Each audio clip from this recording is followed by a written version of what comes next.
Hello, you my two friends. I'm Tim, the garage woodworker. I want to briefly introduce myself and my shop and my first video I've ever made. I apologize in advance for the quality.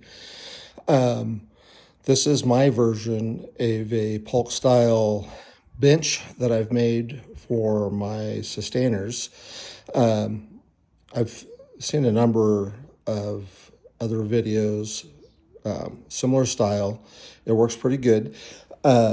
One thing that I have found out in making this, because I tried to make it more like a cabinet, I didn't use a very strong rail across the sides and the back like 2x4s. I just cut down a 1x3 and made it a little thinner and tried to give it some support, which worked fine, except for I needed to add another set of casters on both sides across the middle to stabilize it because it started to have a little bit of a bow.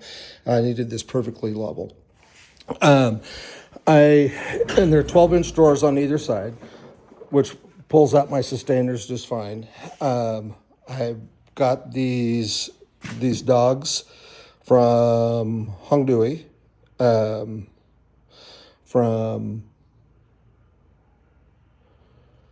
what were they, like $40 or $50, I think, from Bangood, the hongdui dogs, and they screw in and tighten up, which is nice. And I've got the Stanton rail holders, which is works great for me, and you can see that there's a line when I put it on there. And I originally tried using these hongdui dog stops for a fence, and I had two of them put across there. Not great. I've ordered they'd be fine for, little hand planing or easy stops. I've ordered a fence from Bench Dogs from Great Britain, and that should be here soon, and perhaps I'll do a video of that. We'll see. But I do have a neighbor that she liked this bench, and it's just a rudimentary casual shop bench that I'm going to beat up. But she wanted me to build a bench like this for her husband for Father's Day. And here, let me pull this over for you.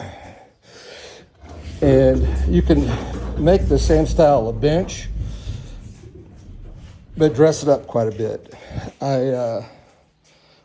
I made this one, but I put a frame on it on the bottom, and then I had some cherry and trimmed it out. The grain, I've got the grain going all the way across on the drawers.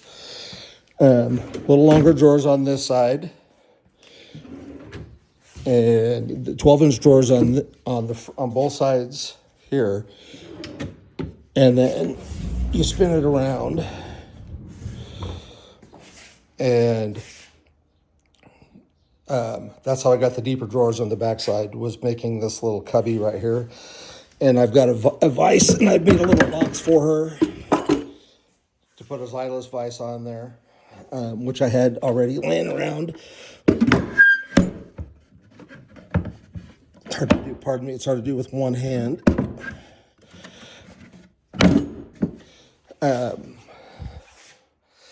I just left the dog holes on this one on one side so they could clamp the vise down, or I've made a Moxon vise. It's wonderful, and that would actually, you could clamp that down and have a double Moxon vise for the end, Moxon style anyway.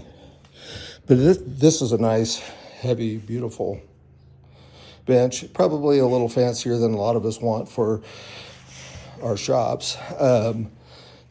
But if you really enjoy a nice looking bench in your work area, it works pretty good. The difference, so on this one, I just screwed in from the outside into the supports.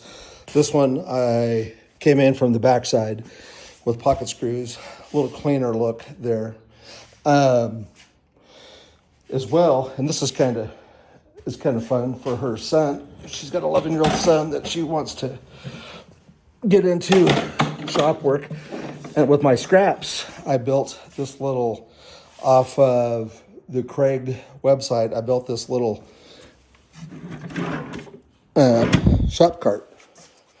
And it's pretty neat little shop cart. It works really well. You sit on it, you slide around, reach, grab your stuff. It turned out really great. I think he'll like it.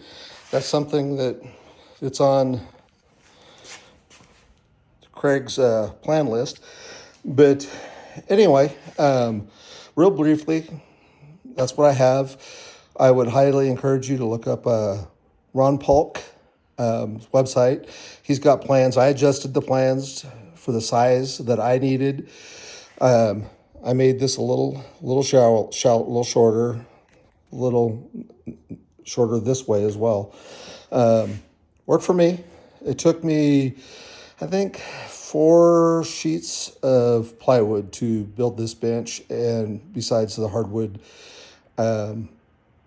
drawer fronts and trim I did on it. But I'm really happy with it. I think it's a nice bench. Yeah. So we'll be seeing you. Bye.